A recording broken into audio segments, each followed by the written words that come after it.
ఎందుకు ఈ ఆలస్యం? 42% బీసీ బిల్లుపై హస్తినకు అఖిలపక్షాన్ని తీసుకెళ్లేది ఎప్పుడు? స్పష్టతనివ్వని సీఎం రేవంత్ రెడ్డి.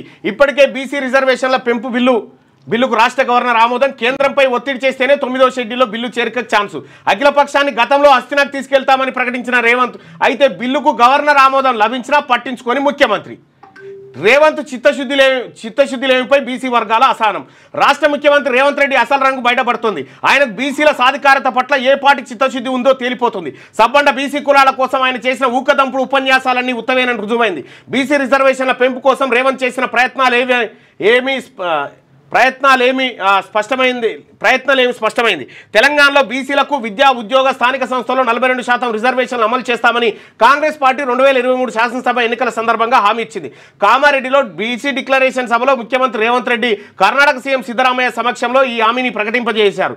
అయితే ఆ తర్వాత వెలువడిన రాష్ట్ర అసెంబ్లీ ఎన్నికల ఫలితాల్లో కాంగ్రెస్ పార్టీకి ప్రభుత్వాన్ని ఏర్పాటు చేసేందుకు అవసరమైన సీట్లు రావడంతో ఇక 42% రిజర్వేషన్ ఫస్ట్ 6 నెలలనే ఇస్తామని చెప్పారు. మేనిఫెస్టోలో ఉంది.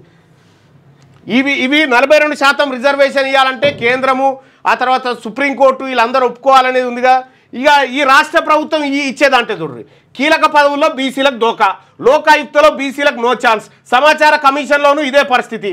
నామకే వాస్తేగా BC commission, additional advocate general పదవులు కూడా బీసీలకు దక్కని వైనం.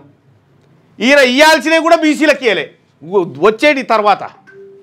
ఈ 42% రిజర్వేషన్లు కూడా రాష్ట్ర ప్రభుత్వమే సొంతంగా డైరెక్ట్గా ఇచ్చుకోవచ్చు, కేంద్ర ప్రభుత్వం లేకున్నా పూర్తిగా. ఇగో బీసీ ప్రభుత్వం ఏర్పడితే అప్పుడు చూడు ఎట్లుంటుందో.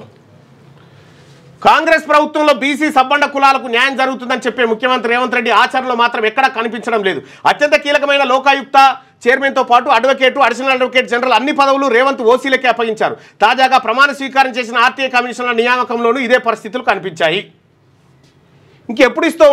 మాకు చెప్పిన 42% ఏది? బీసీలు సంబరపడ్డారు. ముఖ్యమంత్రి రేవంత్ రెడ్డి ఎలాగైనా బీసీలకు విద్యా ఉద్యోగ స్థానిక సంస్థలు 42% రిజర్వేషన్ అమలు చేయిస్తారని సబ్బండ బీసీ కులాలు గంపెడాశలు పెట్టుకున్నాయి. ఇక అటు రాష్ట్ర ముఖ్యమంత్రిగా రేవంత్ రెడ్డి బాధ్యతలు స్వీకరించిన తర్వాత బీసీ రిజర్వేషన్ల పెంపునకు తమ ప్రభుత్వం కట్టుబడి ఉన్నట్లు ప్రకటించారు. అందుకోసం ఏడాది తర్వాత కులగణన ప్రక్రియకు శ్రీకారం చుట్టారు. ఈ నేపథ్యంలోనే 2025 మార్చి 15 తెలంగాణ అసెంబ్లీలో కాంగ్రెస్ ప్రభుత్వం 3 కీలక బిల్లులకు ఆమోదం తెలిపింది. ప్రభుత్వ ఉద్యోగ విద్యా సంస్థల్లో బీసీలకు 29 నుంచి 42% సంబంధించిన తెలంగాణ బ్యాక్వర్డ్ క్లాసెస్ బిల్లు 2025, అలాగే గ్రామీణ పట్టణ సంస్థల రిజర్వేషన్ 42% పెంపు బిల్లును ఆమోదం తెలిపింది. ఈ బిల్లుకు రాష్ట్ర గవర్నర్ జిష్ణుదేవ్ వర్మ 2025 ఏప్రిల్ 8న ఆమోదం తెలిపారు. ఈ బిల్లులు ప్రస్తుతం రాష్ట్రపతి వద్ద పెండింగ్లో ఉన్నాయి. అయితే తెలంగాణలో బీసీలకు విద్యా ఉద్యోగ ప్రభుత్వ స్థానిక సంస్థలో 42% రిజర్వేషన్లు దక్కాలంటే గవర్నర్ ఆమోదించిన బిల్లులను 9వ షెడ్యూల్లో చేర్చాల్సి ఉంటుంది. అప్పుడే రాష్ట్రంలో 42% రిజర్వేషన్ పెంపు బిల్లు అమల్లోకి వస్తుంది. ఇక మోడీ దగ్గరికి తీసుకొని పోతా అఖిల పక్షాన్ని ఏమైంది? సూయలేదు. బీసీలను నయవంచనకు గురి చేస్తూ ఉంది ప్రభుత్వము.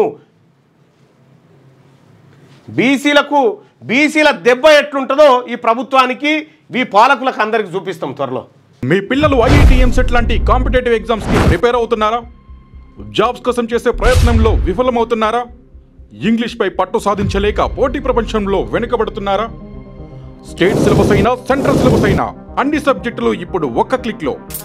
షేక్ స్పైకర్ ఇప్పటివరకు ఎవరు తయారు చేయలేని విధంగా రూపొందించబడిన సరికొత్త యాప్. ఇప్పుడే షేక్ స్పైకర్ యాప్ ని ప్లే స్టోర్ నుండి డౌన్లోడ్ చేసుకోండి. కేవలం 1000 రూపాయలకే 7 ఏళ్ల పాటు సబ్స్క్రిప్షన్ పొందండి.